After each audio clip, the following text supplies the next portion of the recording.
Hi, good evening, everybody. Welcome to the Studio City Neighborhood Council. This is our special board meeting for July 11th.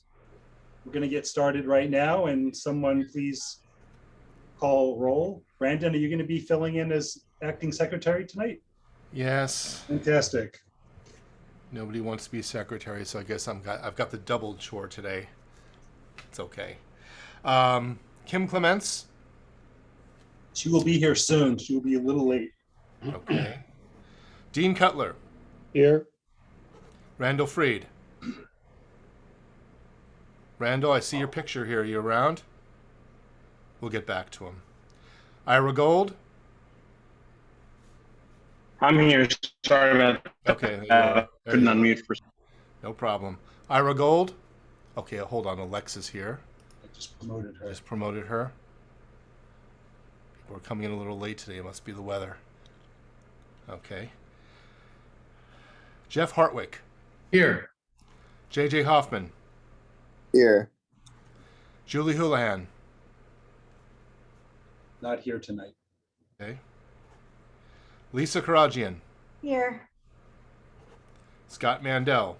Present. Brandon Marino, present. Richard Niederberg. Here. Karen Sorrow. Not here. Adam Summer. Is that Adam? Adam, not- last call. Adam, if that's you, raise your hand. I see an Adam, but I do not see a Summer at the end of that name. Then I will mark him as absent. Alexa Steinberg. Here. My Amazon app went off again. Abigail Velasco. Present. We have a quorum. Great. Thank you, Brandon. Let's move right along to item 2, President's comments. You didn't come to this meeting tonight to hear me speak. You came to hear the Midwood presentation. So I will save my comments for the next regular scheduled board meeting for next week. Scott, can I add something? Sure. Regarding training's coming up on the 21st and 26th for me. So I just want to let you know that. So as far as my general comments, I will wait till next week. There's just a few announcements I will make under President's comments. We still have ad hoc committee being formed for Sportsman's and for Harvard Westlake. It's on the agenda. If you're interested, send an email to adhocinterest@studiocitync.org. At our next board meeting next week, we'll be voting on the vacant board seat for employee independent contractor. So if you still want to participate in that, send an email to board@studiocitync.org. And with your statement of interest, if you'd like to serve as a board member. And then we'll move along to the secretary report, which is pretty much the approval of the minutes of the last meeting. Not hearing any objections, or if there are any for the minutes, raise your hand. If not, they will be deemed approved. Not seeing anything like that.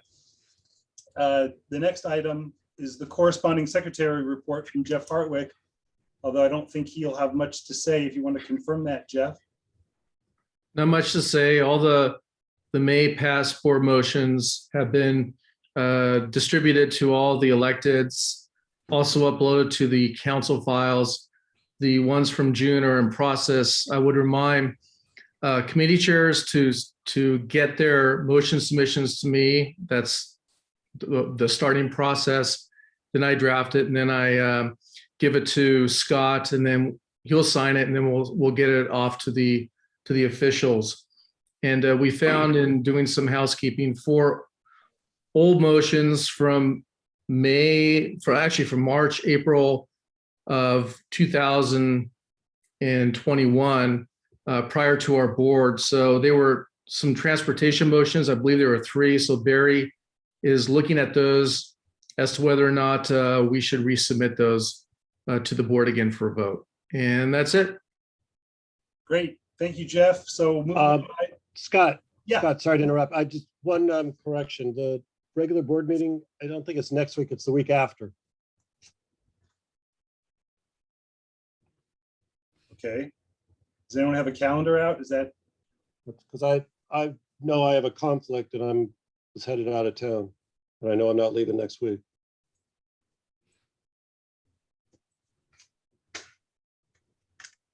I missed it. What's the question? My mind was, It's the week after this coming Wednesday. It's not this Wednesday, the 13th. It's next week, the 20th. Yeah, oh, okay, so are you gonna be in town on the 20th or you're not? no, I'm not. Okay. Yeah, it's scheduled for the 20th. The 20th. Okay, So moving on to item 5, treasurer report, Kim Clements. Kim is going to be a little late tonight, so I will be handling the treasurer report for item A. Motion, the board of the Studio City Neighborhood Council approves the 2022-2023 budget along with all signers and card holders as presented within. That was brought by Kim Clements. I guess I'll second that. And the reason we're voting on this is because we're adding, a second credit card holder and an alternate signer. So we need to create a BAC, a board action certification for that. So it's a formality. Nothing has changed as far as the budget goes, but we do have to vote on it. And we will go to public comment now on this item A, the 2022-2023 budget. If you have a comment on this particular item, please raise your hand. Not seeing any hands. We'll go back to the board. Richard? The reason why we're doing this is because the city clerk insists upon it, and the city attorney like to put anybody in jail who has agreed to this and has somehow wasted government funds or did something else. It's the reason why we're doing it is because we're required to do it, not because we want to do it. Thank you. Thank you for that, Richard. Anyone else? Any other board members? If not, please let's take this to a vote. Very well. Just before we vote, I have to mute my Alexa does have all of her training completed. I have her I have her PDF. Shut up. I have her PDF from completions. However, I gotta I'm gonna unplug that. But the Empower LA website page for us still has her not having completed but I do have the PDF certificate, so she is eligible to vote. Richard cannot vote on this. His ethics expired, but not due to his fault. They are not giving him Cornerstone access. He's having problems with that with his login, so it's not because he's late. It's because he can't get into Cornerstone. So Richard will be the only one not voting on these motions today. So we'll start with Kim Clements, who's currently absent. Dean Cutler. yes, Randall Freed. Randall? Is that a yes? Yes. Yes. Ira Can you hear Gold? me? Yes, I can hear you now. Ira Gold? Absent. Jeff Hartwick. Yes. Julie Houlihan? Still absent. Lisa Karajian. Yes. Scott, Scott, do you want to vote on this or not? Only if I break a tie or change the outcome. Okay, you'll abstain on this. Brandon Marino, yes. Richard has to abstain. Karen Sorrow? Absent. Adam Summer? Absent. Alexa Steinberg? Yes. Abigail Velasco? Yes. Okay, that is 1, 2, 3, 4, 5, 6, 7 yeses. 5 absent, 2 abstain. Motion passes. Great. Moving on to B, the Board of the Studio City Neighborhood Council approves payment of $5,000 to the Studio City Beautification Association for Community Improvement Project of Vineland Median, originally approved fiscal year 2021-2022, and also approves the payment of matching funds from special account in the amount of $4,745 awarded by Council Member Paul Krikorian's office for that project. This was brought by Kim Clements. Does someone want to second that one? Second. I'll second it. Thank you. Just a very brief explanation. Long story short, this has been going on for quite some time, and I guess the request is a bit complicated because of the matching fund versus the way the invoice was presented by the applicant. And needless to say, it was rejected by the clerk, and we're putting it through again one more time. And we are appealing to try to claw some of that money back or all that money back. But in the meantime, we're voting on this again. So we're going to go to public comment from Goat Puppet. Goat, we're talking about this particular item, about the $5,000 for the Studio City beautification. So please stay on topic for this. Thank you. And please go ahead. Yes, and the junta has taken away both my video privileges and my other privileges. I told you they'd fuck you. That's fine. Yes. And of course, Paul Martin Krikorian, the goat herder, is going to give money. How about money for other things? Money for the damages he's done to Witsit. Money that he's done to all of the other things that he's destroyed. You're only accepting a $4,000 payment for all that? What's wrong with the Eminem regime of Mandel and Marino? How could you only accept this as reparations for all of us? It's an insult, it truly is. Even Jeff is nodding his head in complete shock, yes. And what about Richard and not being able to log on? How can they do that to Richard? Why won't you help him log on? The password is Time. 666. Thank you. Anyone else from the public have a comment on this particular agenda item? Raise your hand. Not seeing any more hands. Public comment is now closed. Richard Niederberg, go ahead. Still waiting for my reimbursement. Thank you. Okay. Yes, I agree. Okay, I think we can now vote on B. Very well. We're voting on 5B. Kim Clements. Wait a minute. Hold on. She's here. Let me promote her.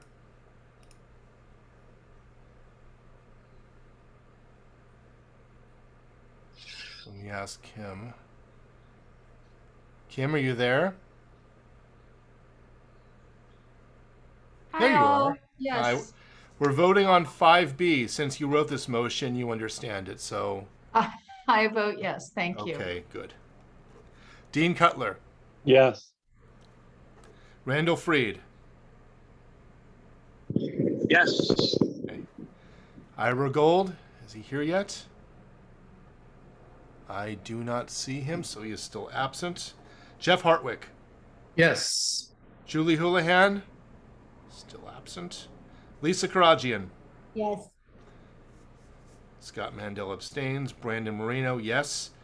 Richard Niederberg abstains. Karen Sorrow, absent. Pardon me, I'm still perusing the attendees list just to make sure. Adam Summer. He never said that was him. Absent. Alexa Steinberg. Yes. Abigail Velasco. Yes. That would be 8 yeses, no. 4 absent, 2 abstain. Motion passes. Great. Thank you. Kim, do you want to pick up with C and D, or do you want me just to continue?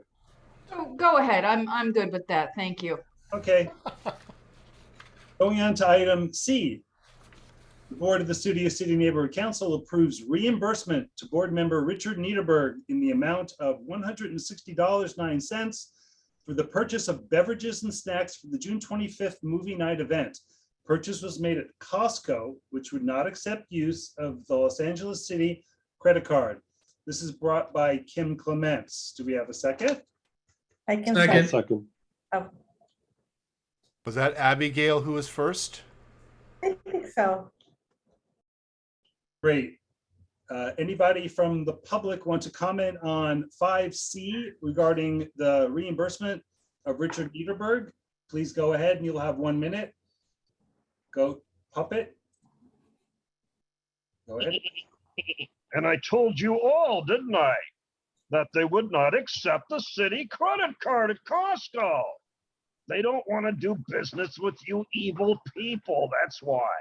You have to pay a membership. But thank you, Richard, for the gift. GIFT. Yes, thank you for the gift.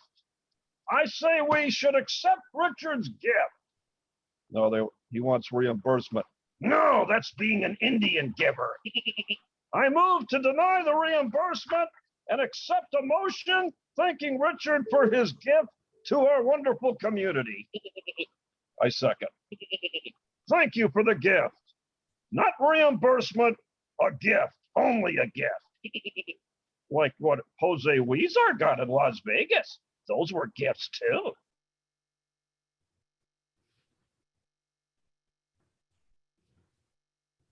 Okay, Time. caller ending in 018, go ahead, please.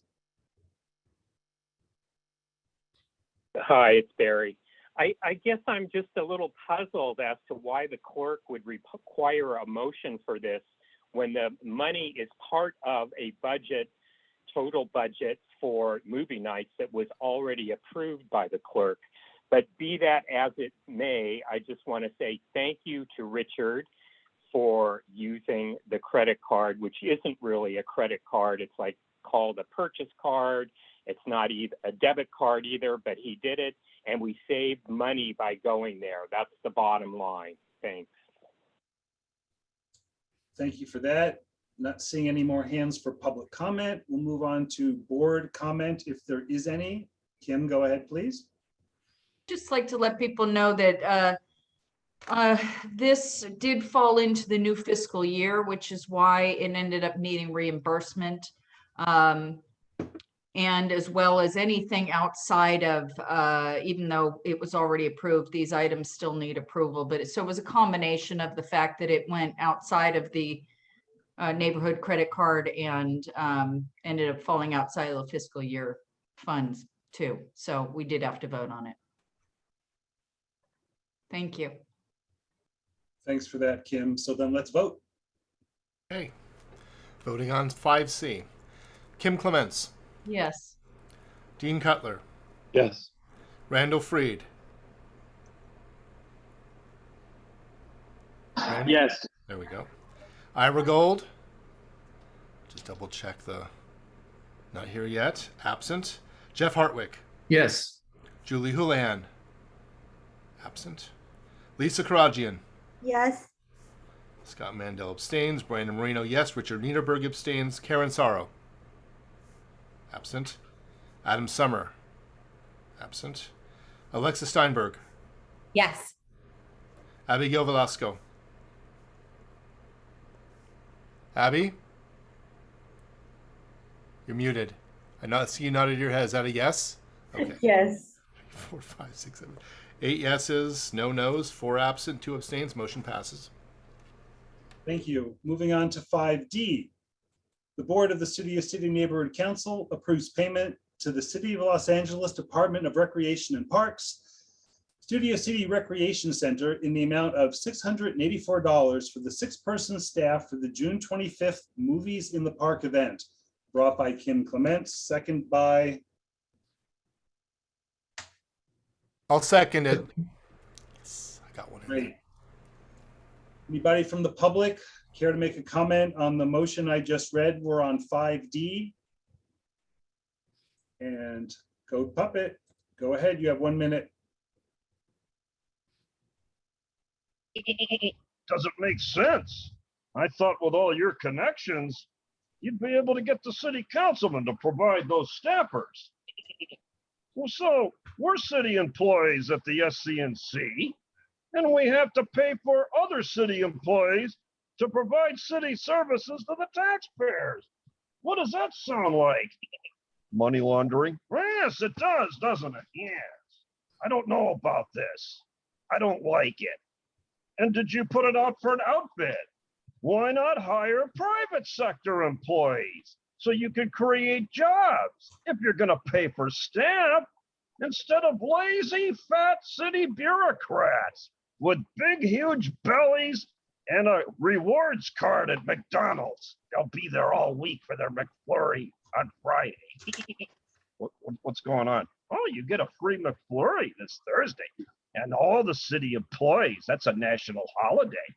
Go puppet moves to Fine. deny this horrendous expenditure. Caller ending in 018. Barry, go ahead. Yes, this $684 was part of the last fiscal year's budget. And I'm assuming this is now because we got the bill from another city entity after our event. Now it's coming out of this year's budget, which just seems totally unfair. It should now that's another 684 from last year's budget that's just gone, you know, and we have to take it out of this year. That's wrong, and particularly when the bill is from another city entity. Thank you, Barry. Not seeing any more hands from the public. Public comment on this item is now closed. Kim, go ahead, please. Yeah, I just want to point out it is incredibly frustrating. Unfortunately, the jumping through the hoops that the city requires. And this, what happened with this was that the check cutoff request date is June 1st. The event was June 25th. I did try to get some information ahead. I thought far enough ahead to ask some questions about how this was payment was going to work. Unfortunately, I didn't get the information. There was a lot of emails back and forth, and the information didn't come through until after the deadline. And they actually could have post-dated a check, believe it or not, to pay for this. Unfortunately, it was past the deadline. So yes, this is a frustration. Yes, So hello. as well as voting for the $5,000 again because of some ridiculous stuff. It's a hassle. I apologize for bringing this forward again and for the phone ringing in the background. Richard, that's for you, Richard. Thanks. That's all. Thank you, Kim. Not seeing any more hands from the board. Let's go to a vote on this item, 5D. Okay. Kim Clements, Yes. Dean Cutler, Yes. Randall Freed, Randall, Yes. okay. Ira Gold, check attendees. Anybody else show up? Doesn't look like it. Absent. Jeff Hartwick, Yes. Julie Houlihan, absent. Lisa Karajian, Yes. Scott Mandel abstains. Brandon Marino, yes. Richard Niederberg abstains. Karen Sorrow, still absent. Adam Summer, absent. Alexa Steinberg. Alexa? Yes, sorry, my mute All right. button wasn't working. All right. Abigail Velasco. Yes. 1, 2, 3, 4, 5, 6. Okay, 80402. Motion passes. Thank you. Moving on to item 6, the Vice President report. I think some of you are noticing a slight change in our agenda format. This is actually required in our operating procedures. So you'll be seeing this format on all our meetings. Does our Vice President have anything to say, or would he like to wait until next week's board meeting? I can say something. The new website is up. The Web Corner switched out the website right before they bailed for the 4th of July weekend, and there were some problems with the website. One thing that Ira pointed out was that anybody who was emailing us through the website, the emails were being copied to Denise Welvang, who was the president a long time ago. And the board committee page actually had Brian Carroll on it, who was a president a long time ago. So we're going to go into that website and just try to figure out what's going on. Some stuff I think can be automatically migrated to the new site. Some have to be manually migrated, like the calendar section has to be one at a time, one entry at a time. So there were some problems with that. But hopefully within the next week or so, we'll have it all figured out. And we're going to have a photo contest up there, by the way, over the next couple of days. It'll be on the homepage slider. All the information will be there. And it should be a good time. Outside of that, I have nothing more to say. Thank you, Brandon. I reached out to Dunn to get written clarification as to whether these actually require public comment for each of these items with the report. I have yet to hear back. So as they say, out of an abundance of caution, we're going to go to public comment on the Vice President report. And Goat Puppet, you have 1 minute to speak on what you just heard. Go ahead. No. Well, look at that. Brandon clicking on the mute button so fast. Oh, see what they're doing, people? See, they're trying to screw me out of my time after I illegally installed both of you in your junta. But just remember, everybody, your vice presidency is in question. That 8-8 vote is under Randall Freed's personal investigation, I hear. Yes. What do you mean? Well, these people here are under a coup d'etat. Goat Puppet will support it, but if you keep taking away my privileges, I might have to snitch what I know. That's right. That should have been in the vice president's report, but he forgot to mention it, didn't he? Yes. Look at them, everybody. M&M, the coup d'etat. Aren't you proud? I'm thrilled. Yes. So is the developer. If you're watching, developer, look at the two of them. That's who you have to deal with. Moving right along, we're on item 7. This is going to be public comment on non-agenda items within the neighborhood council's jurisdiction. If you need to comment on something that is not on the agenda, meaning do not comment on the Midwood residents at Sportsman's, that's coming up later. If you have a comment on a non-agenda item, please raise your hand and now will be your time. We have Goat Puppet for 1 minute. Go ahead. Why not 2 minutes? It's a long meeting, but all right. July the 19th, everybody, mark your calendars. Yes, Herb Wesson goes back to court. And as you know, our Attorney General said that council member is very questionable, like the Studio City junta here is questionable, yes. And the judge will decide whether or not we have an illegal city council member, Herb Wesson. Oh my God, that's right, yes. And your leader, Paul Martin Krikorian, voted for that fiend, yes. Look at the record. Lisa even supported it, I hear. Shame on you. How about Randy? Oh no, Randy's against it.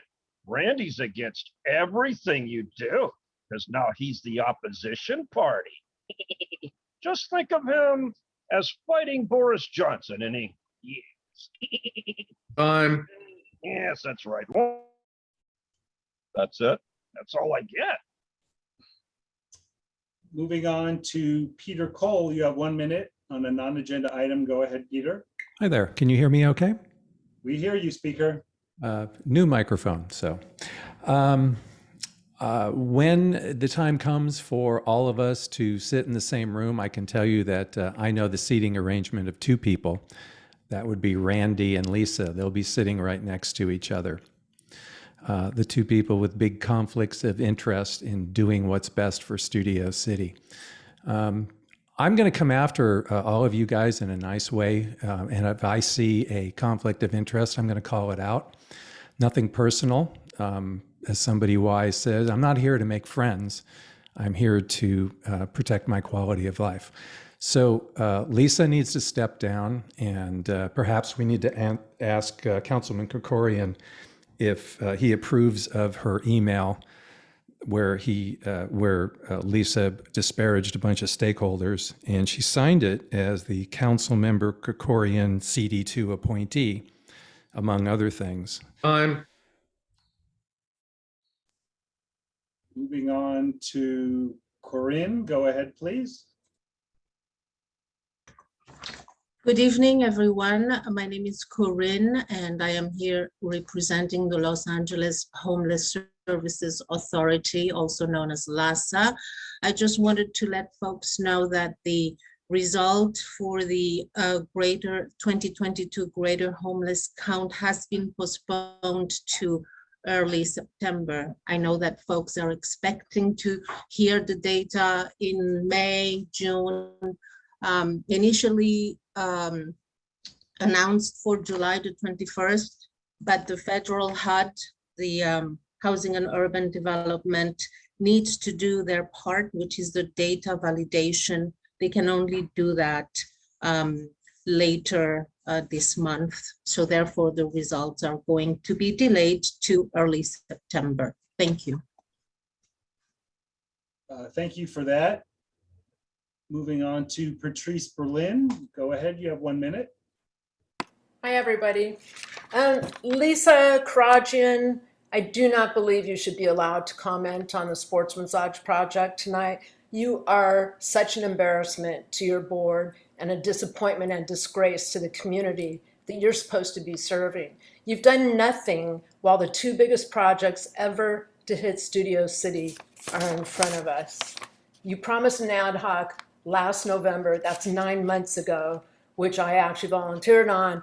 You wrote to me, said, I'll get right back to you. Absolutely nothing. I've known you since 2014 when I was on an ad hoc for Sportsman's.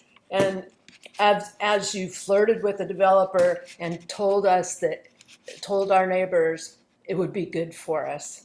I personally think you should be investigated along with city council members for possibly being in bed with the developers. I have total disdain for you after all these years. And Moving on to Sandy. Go ahead, you have 1 minute. Hi, I'm Sandy, and I agree with Peter Cole and Patrice Berlin. As long as I've been involved in Studio City Council meetings, I believe that Lisa Karajian should recuse herself from commenting on the project. Her obvious bias means that she does not represent the stakeholders of Studio City. That's why you are elected in office, to represent us. It is obvious how many times over and over again she has put down stakeholders and residents of this community, publicly humiliating them and us, and not protecting our rights. And so I firmly believe she needs to recuse herself, and she should not be on our board representing the residents of Studio City. Thank you, Sandy. And Adele Slaughter, go ahead, please. Hi, y'all. This is Adele. I just want you to know that the Sustainability Committee, as you know, meeting would have been tonight and got bumped. But I want you to come if you can, because it's going to be on the 25th. It's on the calendar. And Charles Miller is going to do a presentation. He's an ambassador for the International Climate Reality Project Leadership Corps, who has worked for more than 2 decades in advocacy and sustainability. And he's a certified native plant landscaper. And we're, sort of in the middle of the whole investigation of why not use synthetic turf. And he's going to give us an alternative. And I would love for you all to come and hear him. And he's a great speaker. See you then. Thanks. Thank you, Adele. And we have Barry. Go ahead, please. Hi, I just wanted to remind everyone that our board represents all stakeholders, not just people, homeowners and apartment dwellers. They represent the developers as much as they do everyone else. And you can't be saying stuff about residents representing the residents. They represent all of us. If you want to join a residents association, we have one and you can join. Thank you. Thank you for that. JJ Hoffman. Go ahead, please. Hi, sorry, I joined from my computer. I was just wondering if I can be promoted. Oh, you have been promoted. And I believe that's everyone who's spoken. We've already heard from Goat Puppet at the beginning of this, correct? So, okay. Public comment on non-agenda items is now closed. Not seeing any more hands. We're moving on to item 8, announcements by government representatives. Our government representatives know this is a special meeting. There may be a few in attendance right now, but it's my understanding they're here for the presentation from Midwood, and that they will be making their usual government presentations at our regularly scheduled board meeting. So we are moving on to the main event. We're going to item 9, presentation by Midwood Development, Ben Besley et al. To discuss their proposed project, residences at Sportsman's Lodge, which include 520 apartments, of which 78 will be set aside for ultra low income residents, an additional 37,000 square feet of approximately retail space, subterranean parking, and a revitalized walkway along the river with a maximum height of 94 feet. In the agenda, there are many links for planning, for controlling authorities regarding this project. It is not exhaustive and all-inclusive, but there's quite a few for people to peruse if they so choose. Ben, I see you're promoted. Is there anyone else that we need to promote from your team before you get started? Yes, Dave Rand will probably make or contribute to part of the presentation later on. Dave Rand. Okay, he is now promoted. And that's it from your side? That's it. That's it for now. Okay, and if you need screen sharing. Yeah, please. There it is. There we go. It says disabled. We're going to get that resolved. 1 second. Mute. All right, try it now. Control, spotlight, stop, co-host name. One participant.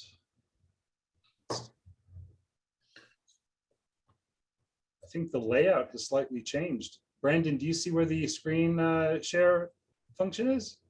Ben, you should be able to share now. Okay. Says all panelists can share. Can you try it now? Yep, there we go. Okay. Okay, go ahead, Ben.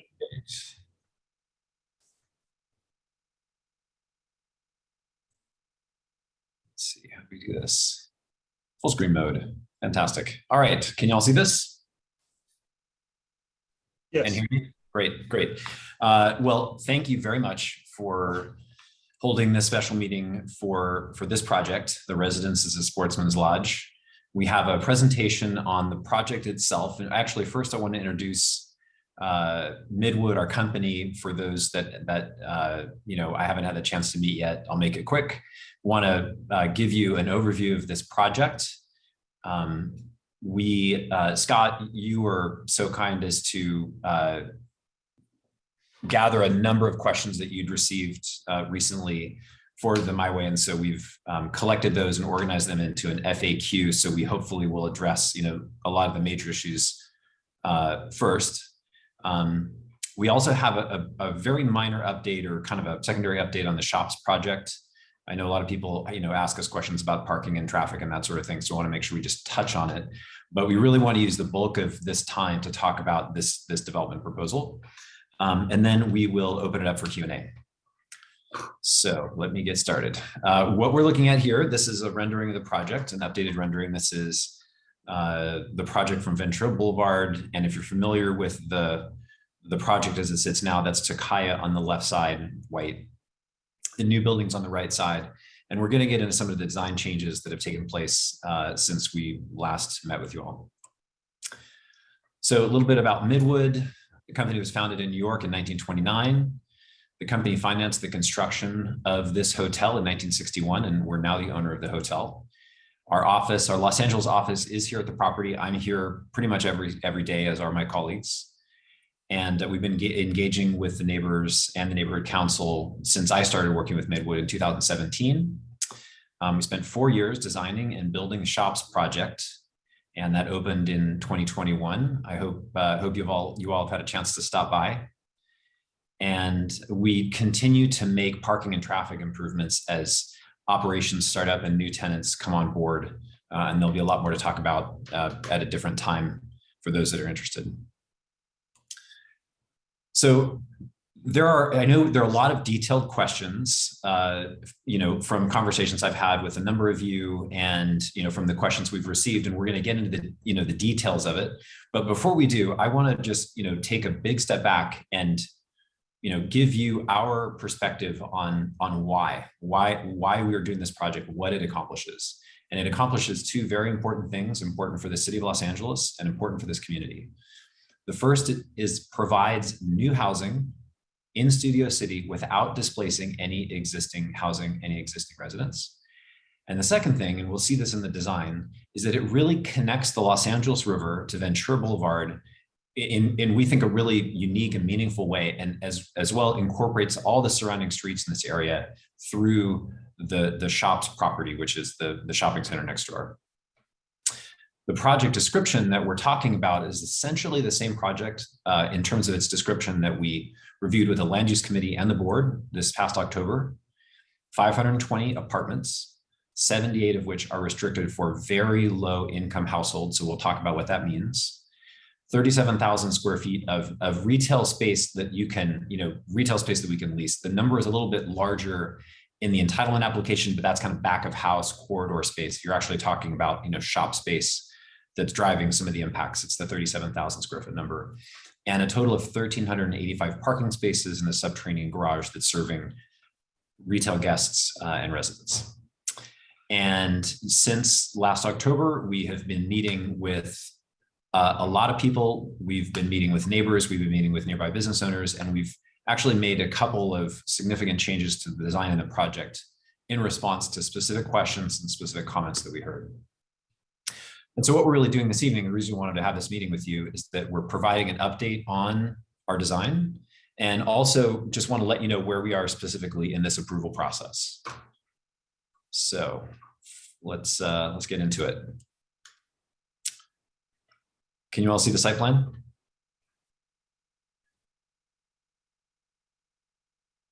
Yes. Okay.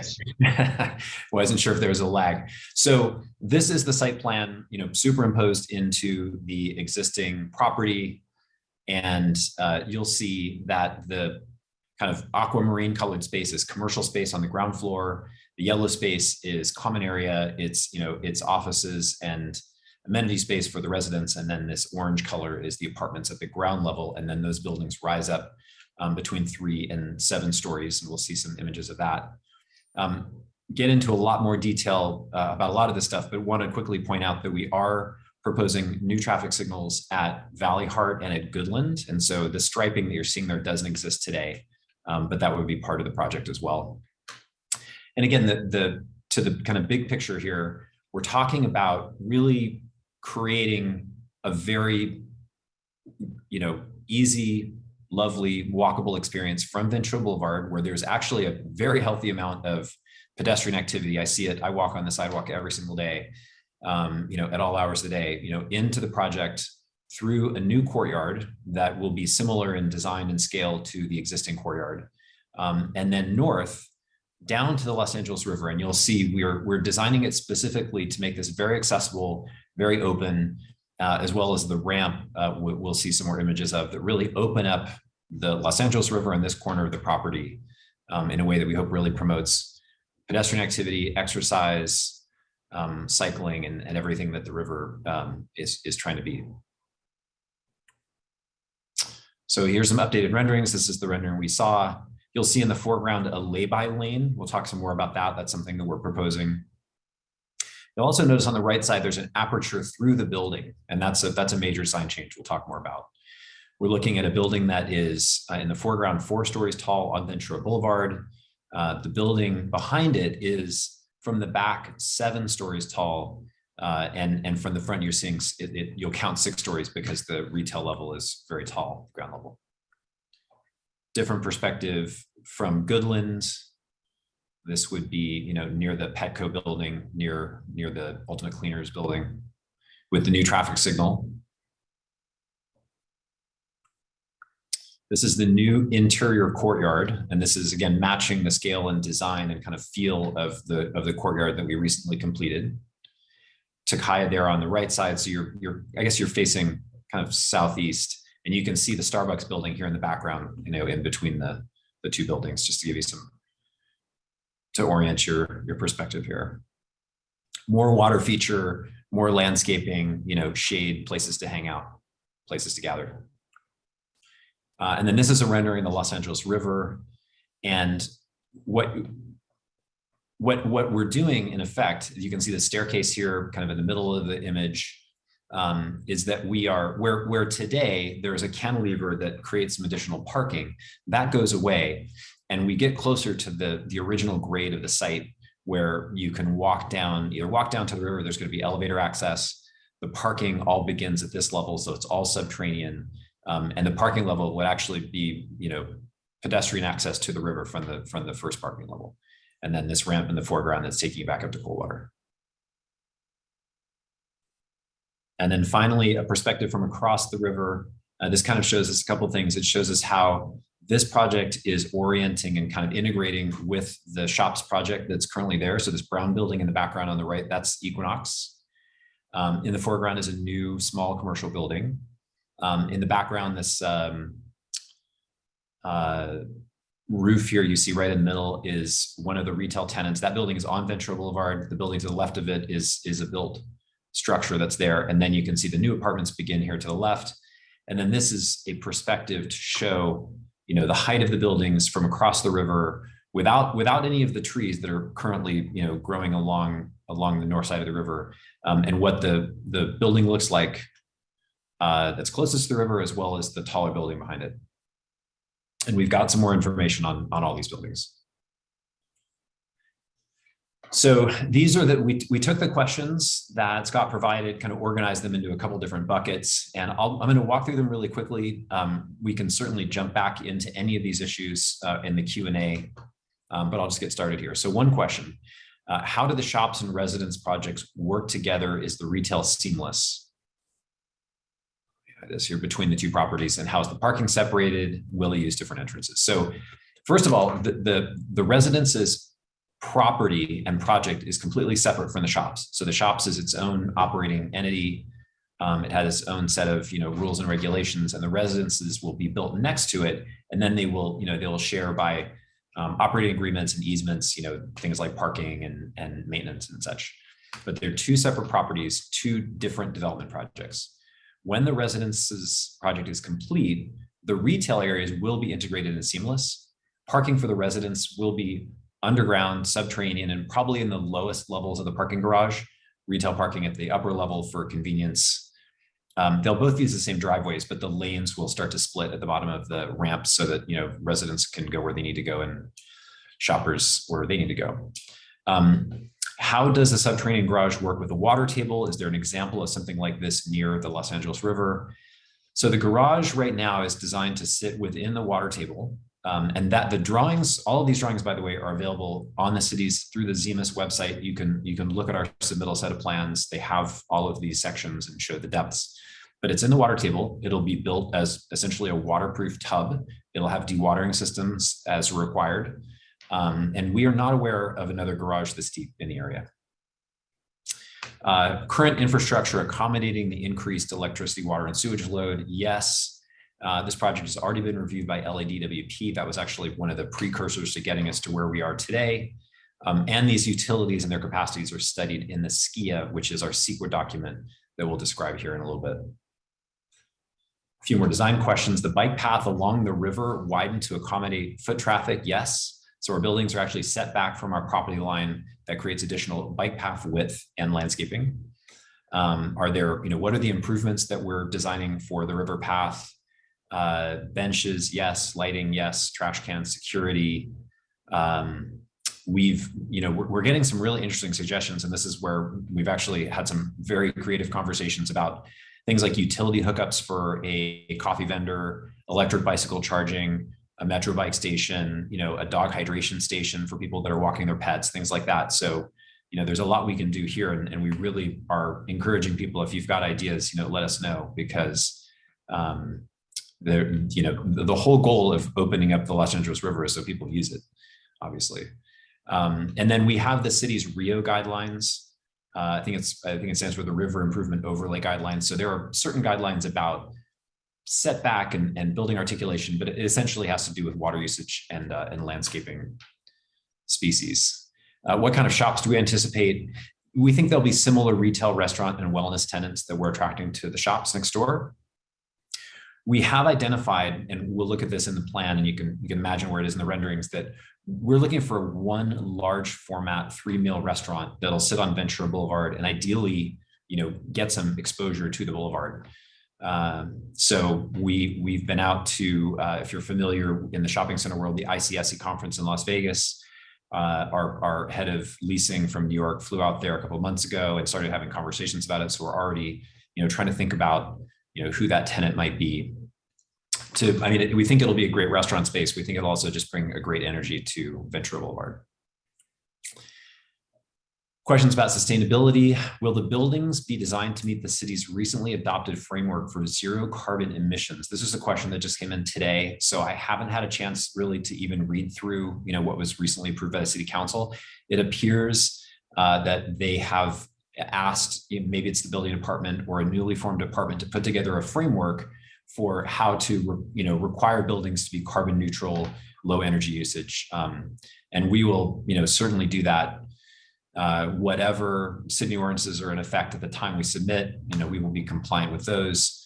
And I think it's also, at this point, we should point out that just by nature of the fact that all the existing laws that are already on the books, Title 24, LADWP's, quest for, more and more water conservation and low water use fixtures, these will be, I think, we believe they will be the most energy efficient and water efficient homes in Studio City and probably in the San Fernando Valley when they're done.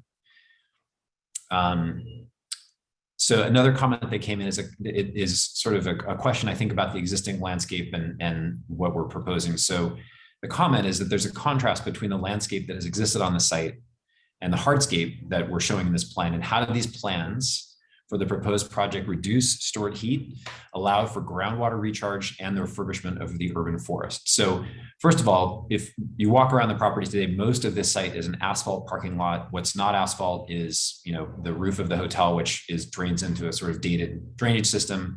There's certainly some landscape and trees, but it is a pretty small portion of the site.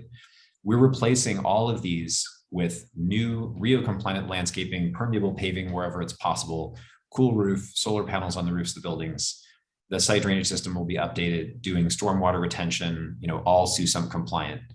And again, drought tolerant landscaping compliant with RIO guidelines. So we think when it's done, again, this will be an exemplary, water conservation and urban landscape project. Affordable housing. So as Dave Rand, who's our land use counsel, will explain a little bit more later, the approval is based on providing affordable housing in the project. It's using the state density bonus law. And so 15% of the units, 78 of them will be for very low income households, which is a defined term. That means that their income levels are, at no more than 50% of the area median. And that's a number that's determined annually by the state, published by the city. And I'm going to show you what those numbers look like right now. This is from the housing department's website. The housing department is in the process of going from the HCID department, HCID to housing department. So this logo is outdated. This is as of Friday. So it says effective July 1, 2021. I'm sure they're going to update it very soon, but this is, the most recent I could find. But you can see down here, the rent levels for very low. A single individual in a household will pay $660. A two-person household living in a one-bedroom $754, and a three or more person household living in a two-bedroom apartment $848. So they're restricted. Their incomes are restricted. That's what they're going to pay for rent. But they are, they're folks that are, working. They are paying rent every month, just like everybody else. They just have a lower rent requirement, and it's all audited. It's all managed by the city.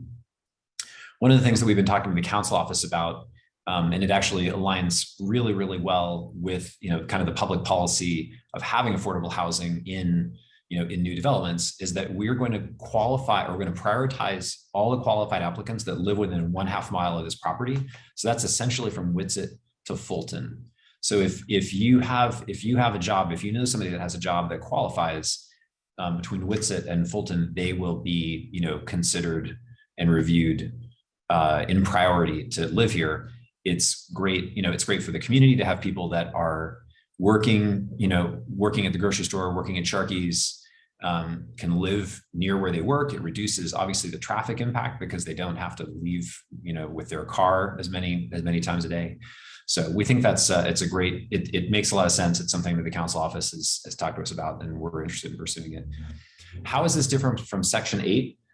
The difference is that Section 8 and these other federal programs, they are, the tenants are qualified by a federal agency, the Housing Authority. It's a local agency, but it's controlled by HUD, and the rents are typically paid or subsidized by the agency. So it's different, and that's not what we're talking about for this project.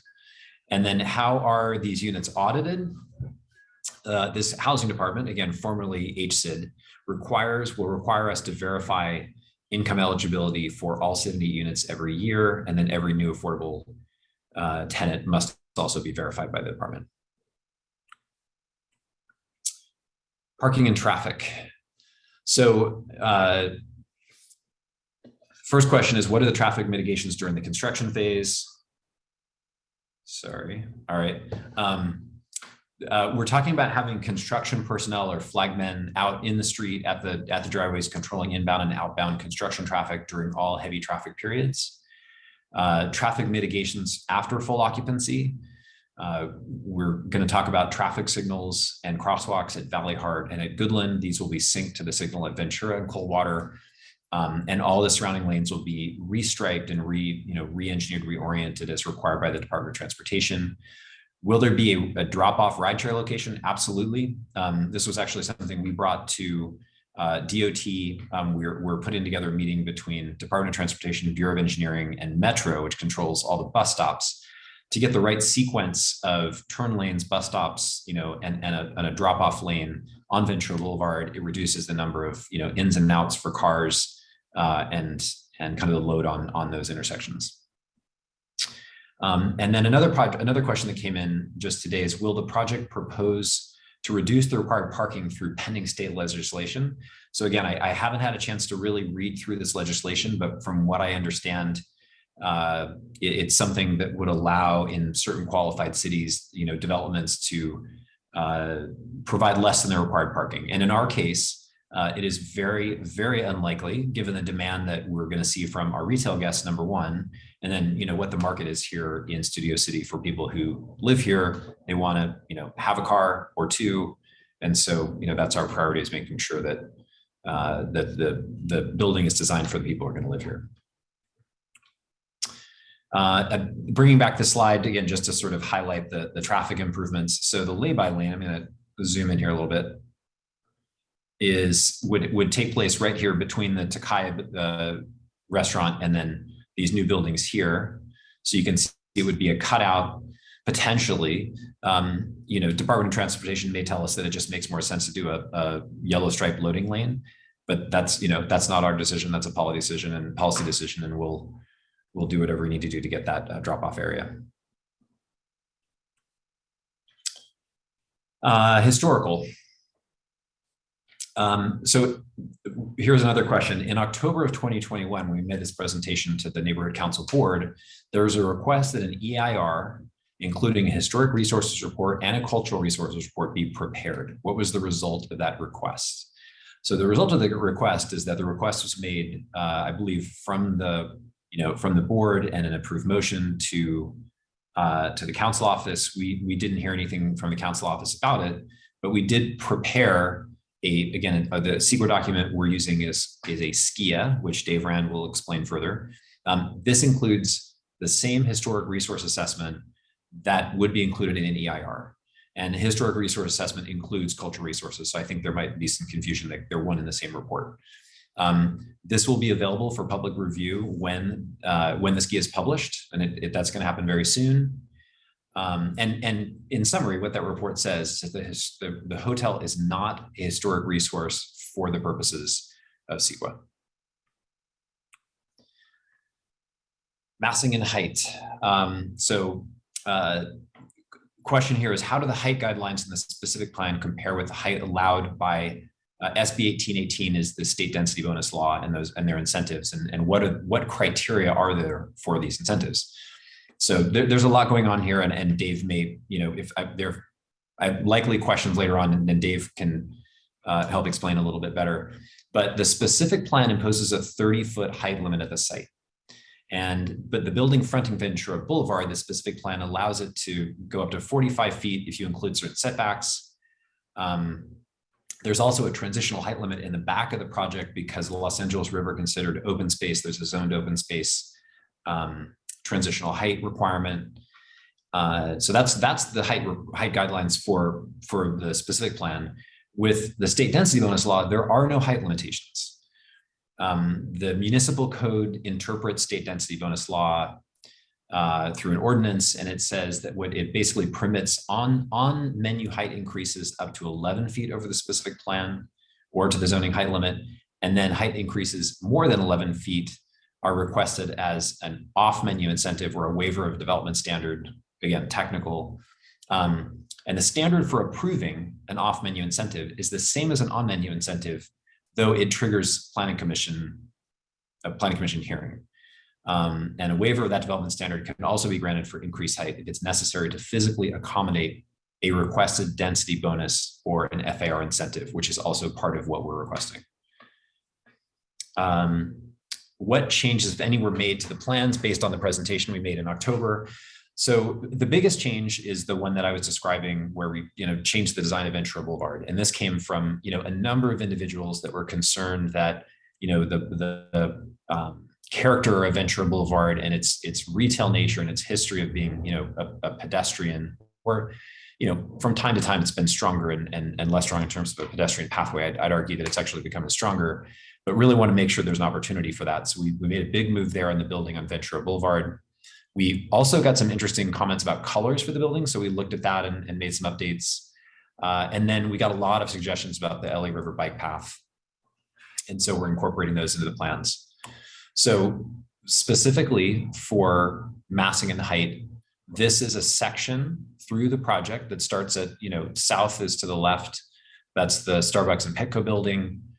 Then you see a section of the entire building all the way through to Los Angeles River. And then we use the apartment building on Coldwater as a reference point as well for height. And so this kind of shows the height of the buildings. One of the design, very early design decisions that we made with this project is that in order to, develop the underlying density that exists through the zoning and to get the FAR that we need to, build livable apartments, we ended up having, a lot of massing that we had to move around the site. And so this was our move to keep that height and that mass in the center of the property and keep the buildings at the perimeter as low as possible and also step back as much as possible. So that's what you're seeing I think in this section, and hopefully it is apparent in the renderings. Here's a specific massing and height study for the Ventura Boulevard section. Hopefully you can read these numbers. So the building facing Ventura Boulevard, the highest point of a roof line is about 50 feet. And then you'll see in the renderings there are these elevator overruns, and for the purposes of accurate measurement, we're measuring the top of those overruns. So you've got that, and then the next building back gets up to about 78 feet with a taller overrun about 90. Again, all of this information is you can look at it in great detail and study it on the plans and see this. And then this is the massing and height of the building that's facing the Los Angeles River. So the height of the building, as you'd see it, what we call the parapet, is about 82 feet. It's a 7-story building. And then it steps back, and then you get to like a 70-foot height. And we can reference that when we look at the renderings again. The building facing or closest to the Los Angeles River, 50 feet from the river path, for most of the parapet, though it has some overruns of 63 feet. And then it definitely sits lower than the apartment building across the street on Coldwater. Another thing that we're conscious of is we have neighbors to the north on Alcove and Goodland, and the folks that are have been engaged in this property for a long time before we were involved. And so just for point of reference, I wanted to bring this back to the site plan. There's a pretty significant setback between these taller buildings, which is tallest point is probably where it's yellow right here and the orange, and and these buildings over here. So again, this is us doing everything we can to keep the massing, the square footage in the center of the property, and from a visual standpoint, keep the buildings at the perimeter as low as possible. Again, this is just going to illustrate the design change. So this is the plan that you'll currently see on Zemus. What we're updating it to look like is essentially this. So it's just, you'll see it's a change in the building on Ventura Boulevard, and it creates this aperture, and it ends up looking like this. So we just think it's going to be a beautiful building, a lot of porosity from Ventura Boulevard, and really encouraging both pedestrian activity on Ventura Boulevard, but also people being able to engage both visually and physically, like move through the building and start walking through the shops down to the Los Angeles River. I think this might be our last set of FAQs. I'm trying to move through these quickly so we have time for Q&A. So the planned haul route, number of trips, days of the week. The haul route is Coldwater Canyon straight to Highway 101. The maximum daily trips, and this is in the SCIA document, is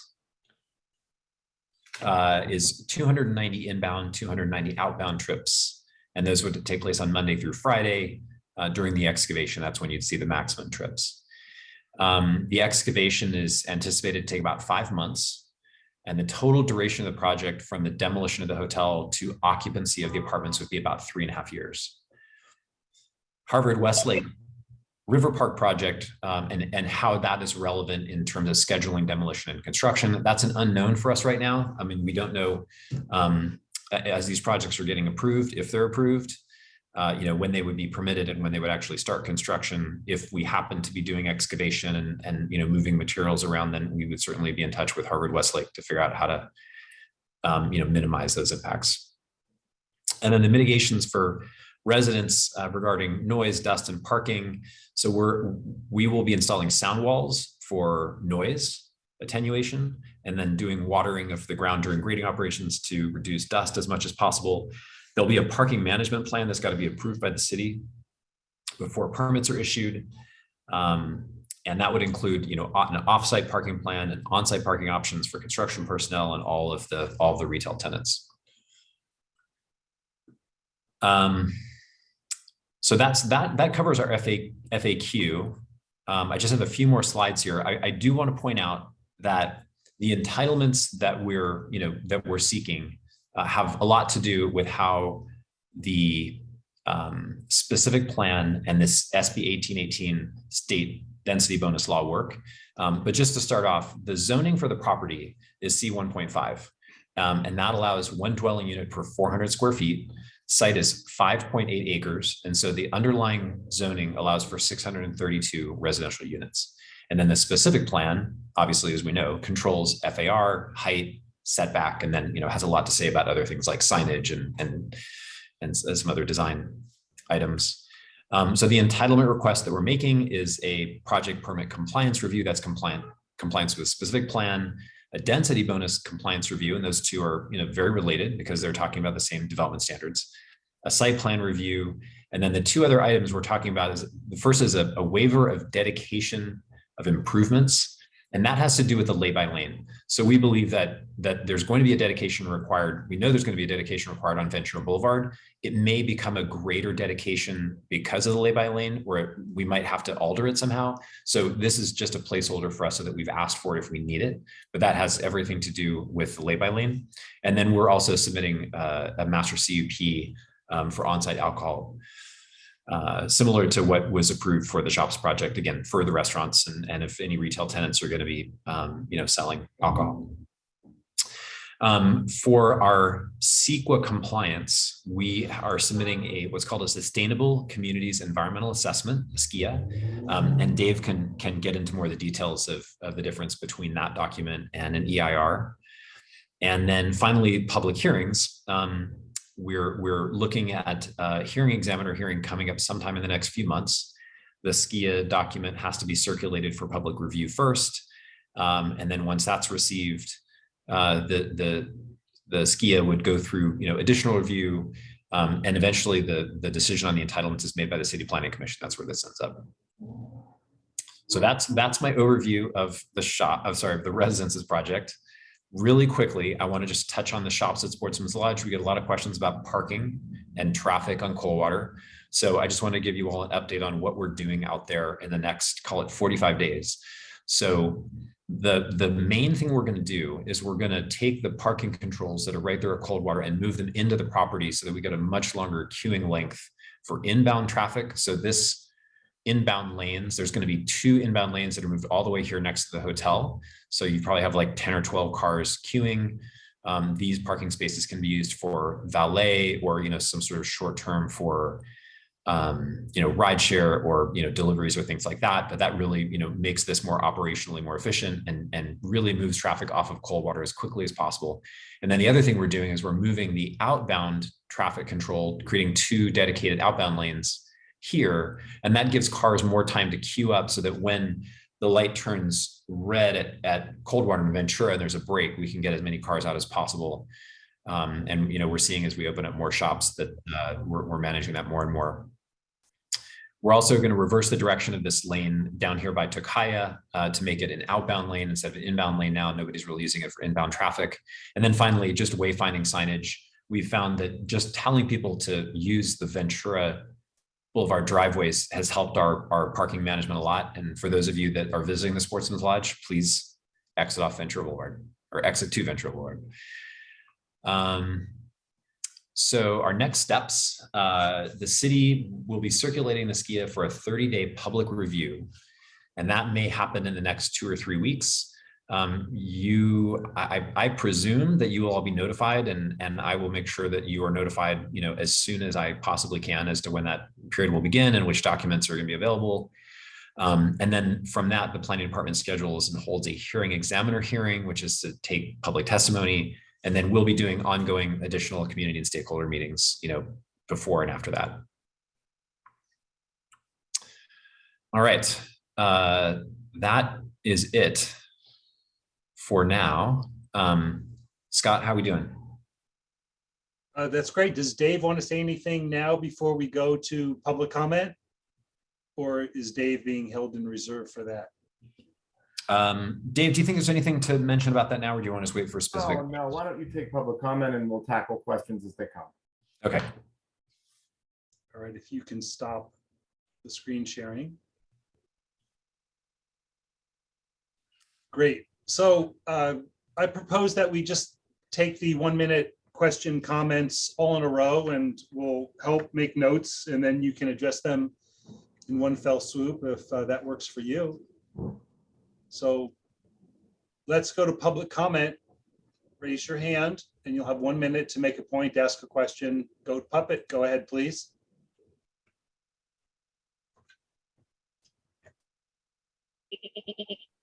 See, developer, how they do it? You just get 1 fucking minute and you own the neighborhood. So we know there's 3 things you need. Pay off the building inspectors. That's right. Donate to the office holder account. Yes. And pay off the council member. And that's all you need. Yes. But we have 2 additional requirements. We have 2 people that you couldn't have got this done without. Please, would you name the little area where you sit by the waterfall? The Lisa Karajian Community Center. And the driveway be named the Randall Freed Park Drive. It's the least you can do, Mr. Developer, for all of their help. And remember, Lisa got promoted to your regional planning commission. Maybe she can help you get it in a little faster, Ben. Ben for the Benjamins. Yes, that's what's happening, people. Ben is the de facto mayor. Fine. And Goat Puppet, you are all slaves. Peter Cole, go ahead, please. Hi, Ben. Can you hear me? Yeah. Hey there. I wanted to thank you and Barry and Scott for magically showing up on Alcove the other day. No one told me, and it was a great surprise to discuss adding a a tree barrier from your project. Hopefully, none of us want to have an adversarial relationship, and I believe if we can just get Lisa Karajian removed from land use, that it'll be smooth sailing so you and I can dialogue. So question, is there any further thoughts on that tree barrier? Have you discussed it with anybody? Scott, should I respond now or do you want me to wait? Let's get all the questions and then Okay. you can respond to them. I will respond to that, Peter. All right. Yeah. Is that it, Peter? Quickly, also these slides that you're showing, are they available to download somewhere? And is it appreciably different from what you've submitted to city planning? I'm curious for the ad hoc, will they have all these materials? Yeah, we can provide all these materials. Sorry, I'll answer all these questions. Adele, go ahead, please. Hi, thank you so much, Ben, for your presentation. I would like to know if you've done a density study. I know you talk about density bonus, but have you done a density study of the area? And I'm assuming you're going to do a traffic study that you're adding almost 1,000 cars and residents. I would also like to know what the square footage of the studio, the 1 bedroom and the 2 bedroom are. I couldn't find it. I looked very carefully. I just couldn't find the square footage of those apartments. And then what is the rent schedule for those apartments that aren't in the very low, whatever, the 78 very low apartments. I am concerned that you're doing 171 studio apartments and they're going to be somewhere in the neighborhood, I'm guessing, of 460 feet to 500 square feet, and that's super small. No one can live in that. All right, thanks. And Barry, go ahead, please. Yeah, so we have a height limit of 30 feet plus your on menu 11 feet. That's 41 feet. So I just see that anything over 41 feet has to go through the City Planning Commission, and the City Planning Commission looks very closely at the character of the surrounding neighborhood. And if you look at the surrounding neighborhood, there's nothing that's 78 feet. So everybody needs to keep that in mind. He's got 41 feet. Anything else is City Planning Commission, and they listen to the community. Thank you. Patrice, go ahead, please. Hi, everybody. Thanks for coming tonight, Ben. I'm just curious, is there any reason why you wouldn't want to put up story poles to show the community what the project height will actually look like when it's completed? Thank you. Thank you, Patrice. Down the list, Eva T, go ahead, please. Hi, can you hear me? Yes, we can. Hi, just 3 quick comments. I wanted to know if you'll be making your own electricity or how much electricity you're going to rely on that is not panels. There was a lot of talk about river access. I'm not quite sure why there's so much emphasis on this. There is a river that no one is really using because it's a little scary to be back there, and the only people that are back there are transients. So I don't know what you plan on doing to make it safer for people to want to use that. And my third question has to do with the Equinox parking. While the building is being built, is the current lot going to be available for gym parking, or is that going to be moved somewhere else? Thank you. Thank you for that. Sandy, go ahead, please. Hi, my concern is we are in a major water crisis, unprecedented at this time in the West, and many counties across the state have a moratorium on new development. So I don't even know how these projects are being placed on the table at this time when we are in such a water shortage, and the cubic feet amount of water taken to even start construction is enormous, let alone adding more toilets, more sinks, more restaurants, gym, showers, and then all the other projects that Studio City has put on the table. So this is very concerning to me when other counties, San Luis Obispo, all the way Northern California, across the state, have moratoriums on new development. And I think that we should hold off. Thank you for that. And not seeing any more hands. Anyone from the public, if you'd like to ask a question or make a comment, please ask now. Okay, public comment. Oh, we have Louis. Go ahead, please. Hi, can you hear me? Yes, we can. Oh, good. Good evening, everybody. A couple things. Number one, is there any way to repurpose the structure, that wonderful hotel now, in conjunction with what you would like to do with this second phase of your development? And parking, I think, still may be an issue for many. And I'm wondering how that might create a spillover to the adjoining neighborhoods. Thank you. Melanie Winter, go ahead, please. Hi, thanks, Ben. You mentioned that this would be the most sustainable development in Los Angeles. Can you please provide some more specifics in terms of construction materials, what you're looking at in terms of temperature, environmental regulation, standard air conditioning, heat pumps, solar, no solar? Can you provide some specifics on how you're going to meet the new city requirements and how you're going to hopefully exceed those requirements? Thanks. Thank you, Melanie. And Chip, go ahead, please. Hey, folks. Hello, Ben. Thank you. Ben, you mentioned dewatering the subterranean parking. I don't know how much water is going to be coming out of there, but is the plan just to dump it back in the river?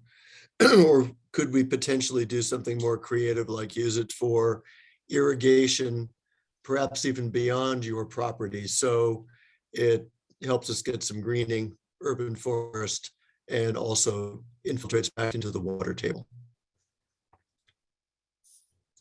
Thank you for that. Anyone else from the public, please raise your hand. Otherwise, we're going to close public comment and we're going to turn this back over to Ben and perhaps Dave to go over the questions we just heard. Public comment is now closed. So, Ben, I wrote down every single comment question in case you miss one. So you and or Dave. Yeah, why don't we do this? I'm going to try to kind of group them a little bit. Sure.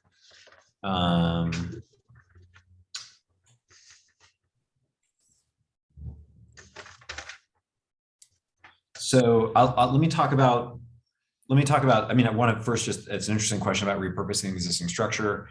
There were a number of questions that kind of had to do with massing height, tree barrier, and that's where, Dave will certainly help us out.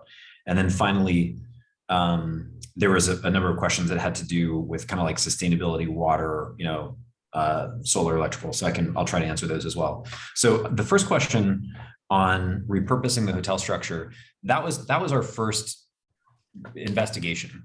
So before COVID, we were intent on redeveloping this hotel as, whatever it could be, whether it was a chain hotel or a boutique hotel. It certainly had a history of being used as a hotel. We went to a number of conferences. You guys, I don't know if you're familiar with the Alice conference. It's like an annual national hotel conference. We met with every single hotel operator. We met with lots of boutique hotel operators, hotel management companies, and the feedback we got was very much the same. It was that two things have happened. One is I'm relatively new to like the hotel business, so I came to understand this, that essentially, hotel rates are really impacted by things that are going on in other parts of the city. So if a rate drops in downtown Los Angeles, it actually ripples through, like all the hotel managers doing revenue management have to drop prices. So we were seeing new hotels coming up in Hollywood, West Hollywood, upgrades to the hotels in Universal City, and even at the Garland, and it would affect our rates in a negative way. And then the other is just that this location, and for what hotels are used for, it's not a business hotel location, and that is the key to running a profitable hotel these days. Is you've got to have people here Monday through Thursday night in the cold months, and that's what we don't have.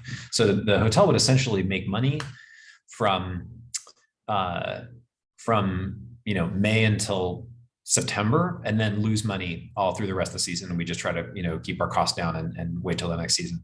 And then COVID came, and that was a whole other thing that upended, obviously, everything having to do with travel and hospitality.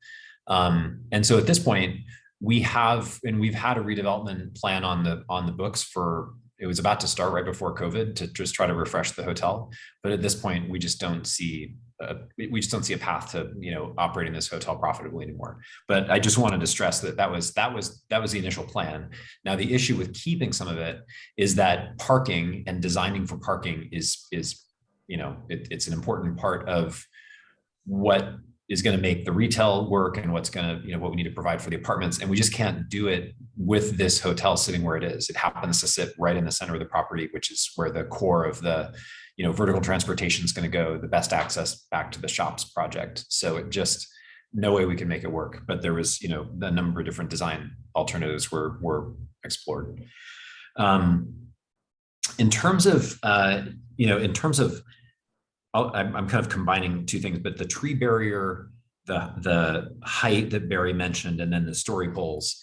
So yeah, I've had a constructive relationship. I think a constructive relationship with our neighbors on Alcove ever since the tour buses were parking there, and we've really tried to do everything we can, to mitigate those impacts. And we understand also that the folks that live on Alcove and Goodland and nearby are the closest single family residents to this property. And so, we're thinking about how this can impact them. And there is an area, if you know the end of Alcove, where there's kind of a break in the trees. And so I've looked at that and try to think of different ways to mitigate it. I think we had some suggestions that came up in a meeting last week that had to do with, potentially adding some landscaping, potentially adding a fence or some combination. And we're absolutely willing to do whatever is feasible there to block it to some degree. I think we just have to be careful that we're not committing to something that, number one, is just structurally not possible. And then number two, and I know this from dealing with what we've done so far at the shops, once you cross over the street line into county property, it's a whole other bureaucratic morass that may include the Army Corps. And so again, the answer is yes. I think we came up with some pretty interesting suggestions, and I have to explore. I have not had a chance to talk to our design team yet, but we were going to explore what we can do with the county to use part of that ramp and potentially some gates. So I think to answer your question directly, Peter, we haven't done anything more with it, but I'm acknowledging that that's on the table. In terms of, I'm going to let Dave respond to Barry's question and comments about height, but in terms of story poles, it's an interesting suggestion. I think our challenge here is that the hotel doesn't actually sit, the footprint of the hotel is not where the building sits. And, there's the practicality of putting something, that tall in the ground or on top of a building is tricky. And we think that ultimately what you have is you might have some points, but you don't really know what you're looking at because you don't know what the building looks like, which is why we build out these renderings. So that's the explanation for why we're not going to explore or put up story poles. And then Dave, interrupt. Sorry for just one thing. For those people who don't know what story poles are, because we don't see them in Studio City or Los Angeles, can you just quickly explain what a story pole is? And then that's a question to me. Yes. Yeah. So this happens a lot of times in single family. I've seen it a lot in single family development where you can essentially build the frame of the building with something like PVC, something kind of light, and you can see what the outline of the building looks like. So it tells the story, I suppose, of what the massing is going to look like. But in this case, with something this tall, it's sort of impractical to get more than 20 or 30 feet. Thank you. Yep. And then Dave, do you want to respond to the comments about the height in the specific plan?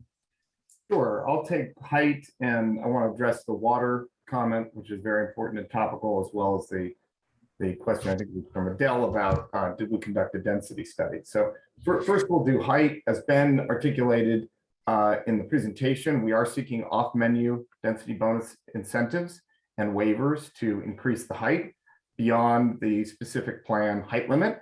Our technical height limit is actually 45 feet in the Ventura Boulevard fronting building, not 30 feet. You're allowed to go to 45 feet if step backs are incorporated.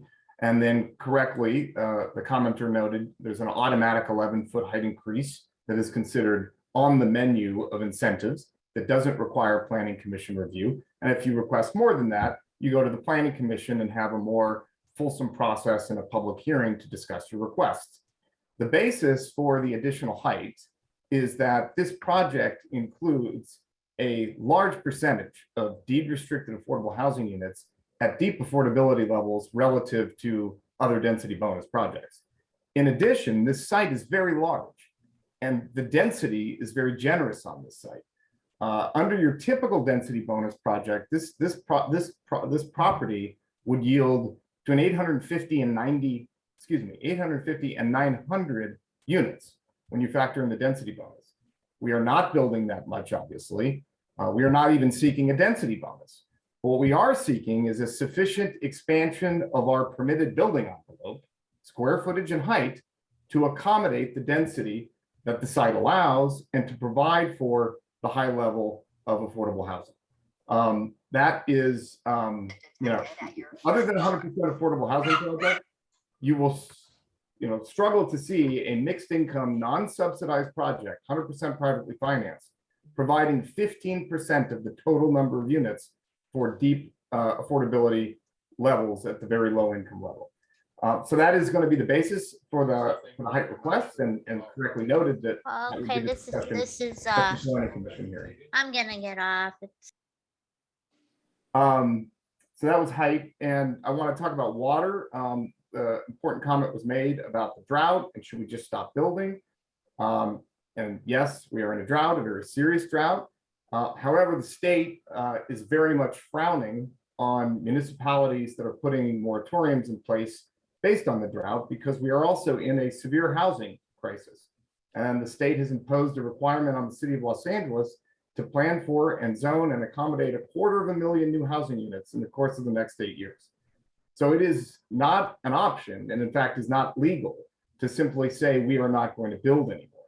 And as a matter of policy, building in the infill environment, building denser, building near transit, building on commercial corridors is far more sustainable, far more conservation friendly than building in the outskirts and planning for urban sprawl.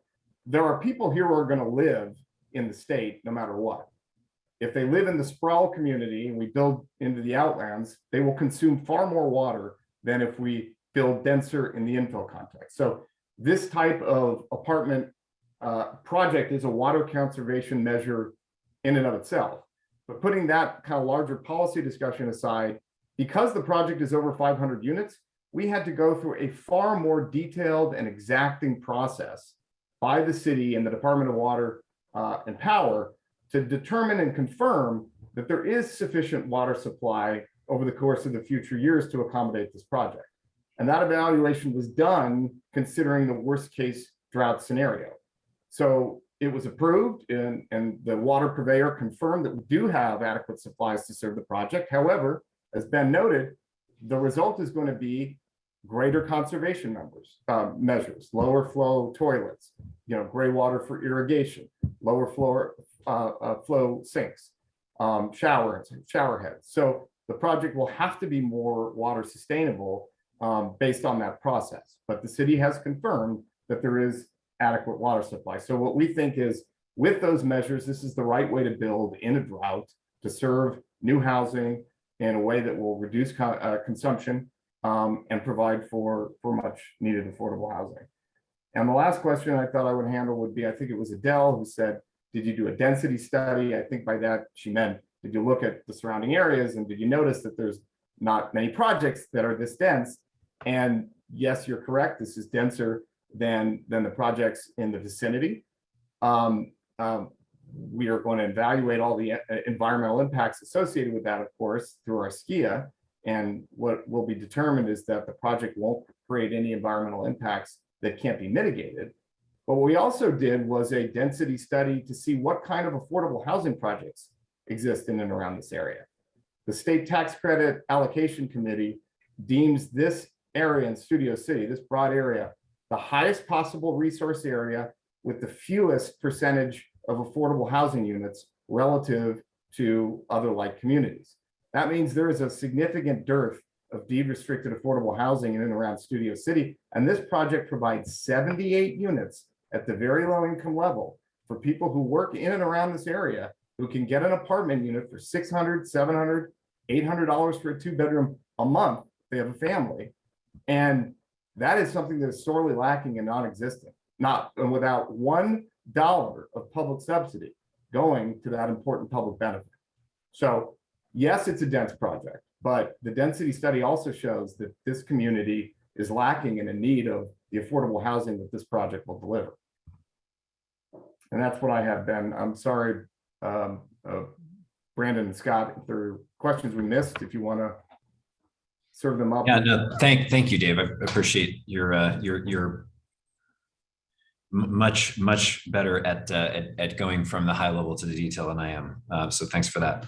A couple other things really quickly, just to go down the list that we didn't cover so far. So materials available for the ad hoc committee, absolutely. This presentation will be, and also this is, with the exception of the changes to the plans on Fincher Boulevard, this is the same project, or I mean, I can't say exactly the same. There's a few numbers that might have changed. Nothing material as what's been on ZMIS that I shared with the land use committee and the board back in October. Has been on ZMIS since I think November, December. So you'll find all of these plans online with the city.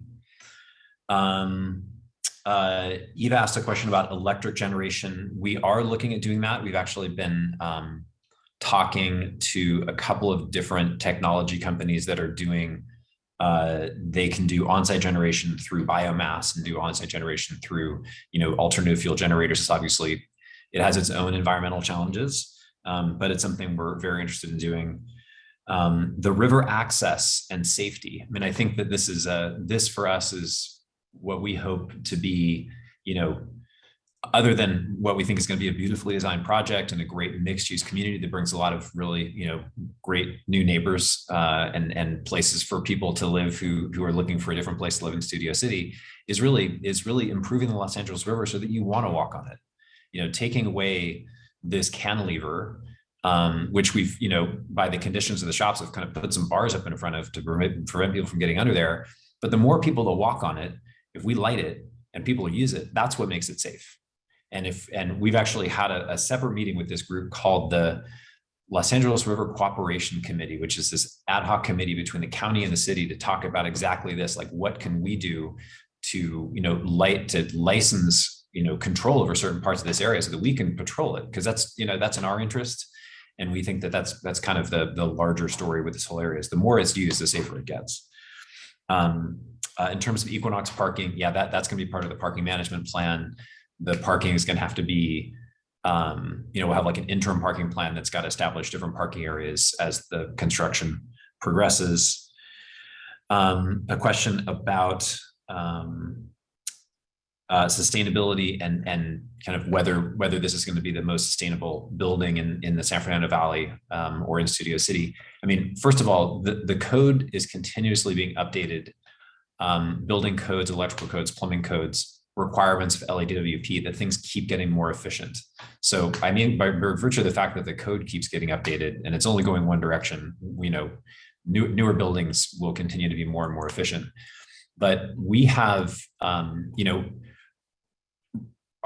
firm Midwood is a long-term investor. We've obviously been here at the hotel for a long, long time.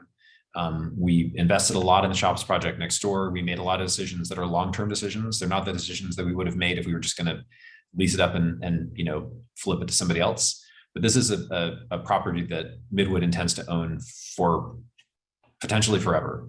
And so these are exactly the kind of investments that we want to make, because we will realize when people are looking for apartments in the future, that's something that they're going to consider. It's going to be a competitive advantage of being able to advertise, energy efficiency and, the latest technologies in terms of, air conditioning and water usage and that sort of thing. So it's something that aligns very well with the way Midwood builds out its projects. And yes, absolutely, solar on the roof. We're looking, the other interesting challenge that we're studying right now is how to electrify the garage, because we think we're going to own this, for a long time.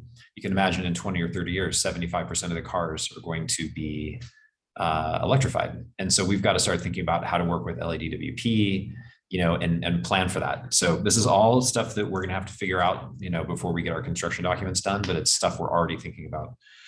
And then the last question is about dewatering and the subterranean parking. I'm frankly not certain how much of that water we can use when it's dewatered. I know it has to be treated, or at least, if there's anything that needs to be treated, it will be treated. And I think it's released into the storm drain. But, the entire stormwater system does have a recapture and reuse component to it. So that's a question I can follow up on as to whether that, first of all, I'm not sure that dewatering is going to be necessary, but if it is, we obviously have to design it. And if there's a way to reuse that water, then we will. Scott, did I miss anything here?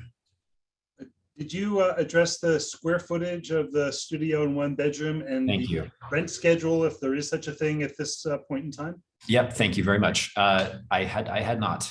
So the square footage of the units, when we look at the building as it's designed and kind of the efficiency of this FAR, we think we're going to end up with somewhere in the neighborhood of 420 or 430,000 square feet.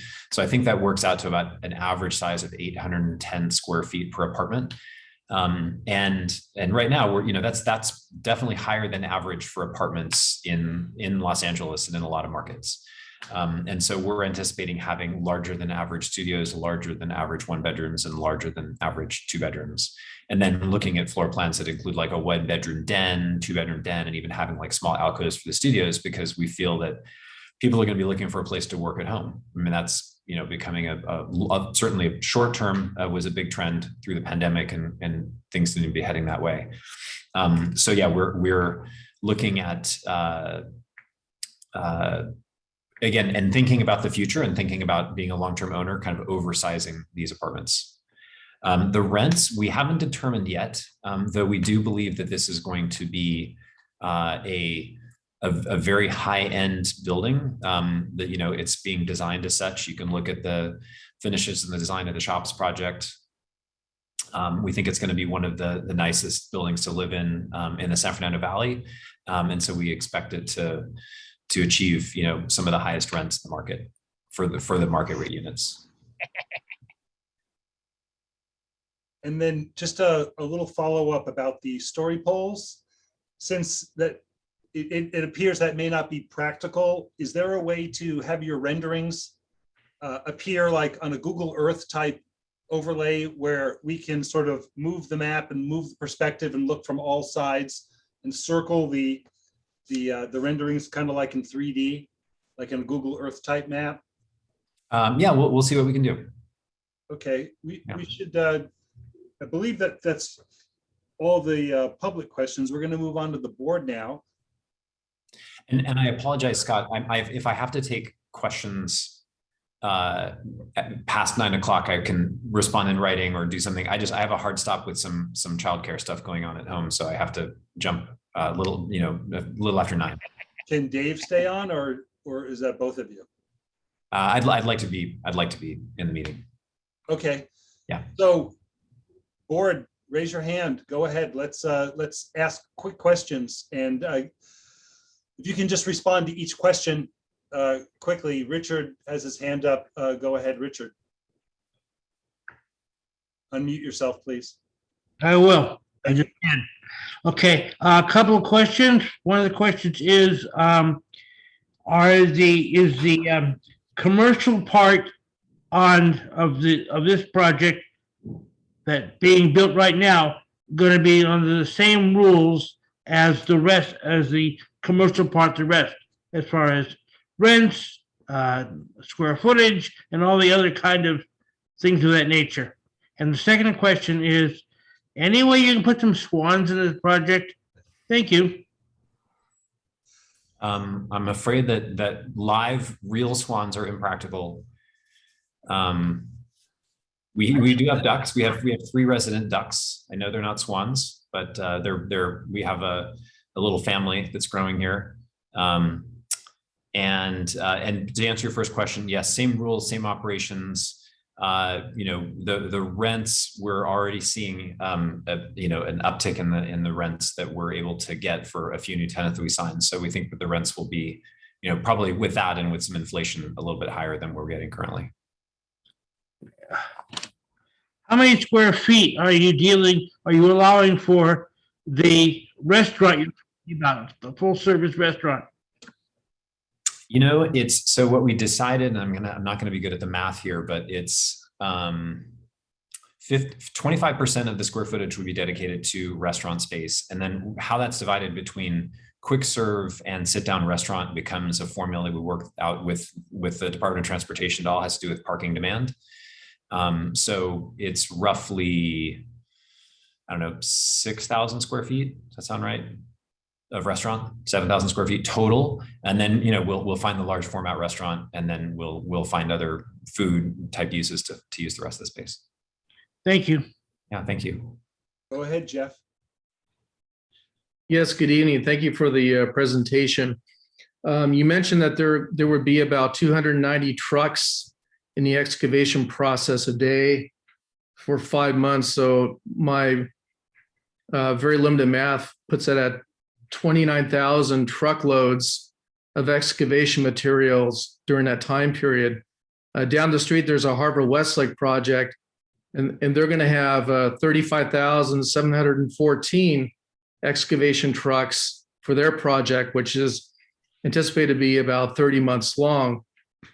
So my question is, how could both of these projects coexist at the same time, given that there's so much heavy truck activity that's going to be pouring down Coldwater, Whitsett, and Ventura? If these 2 projects go on at the same time as a practical consideration, it would effectively render those areas almost impassable. So I just wanted to know what your plan is to deal with a potential Harbor Westlake plan. I know you're in different planning stages, but what is a contingency to deal with that situation? Thank you.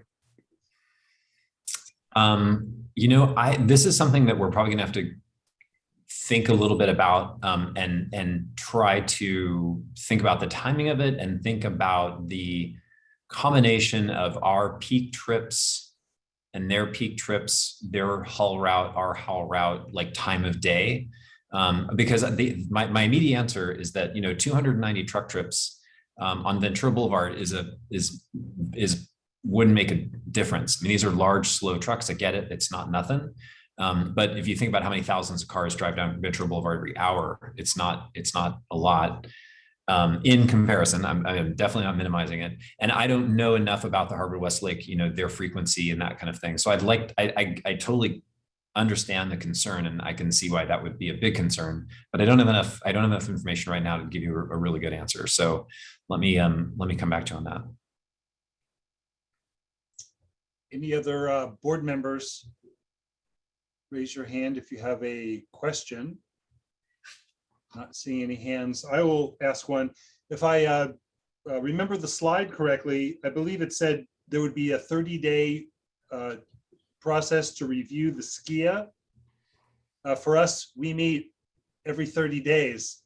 And depending on what day that came out, we could actually lose our ability to respond to it if there's only a 30 days. So we'll perhaps get into maybe trying to get an extended review period of time. If you have anything to add to that. I would just add, Scott, that technically there's a 30-day period. The city will absolutely consider your comments that go beyond that 30 days. They'll become part of the record. So it's not like on the 31st day, you lose your ability to comment. It's a circulation period where the notices go out, but neighborhood councils often comment beyond the comment period. And as long as the comments are submitted prior to the public hearings, which there'll be ample time to do since we're a ways away from that, your comments will absolutely be considered.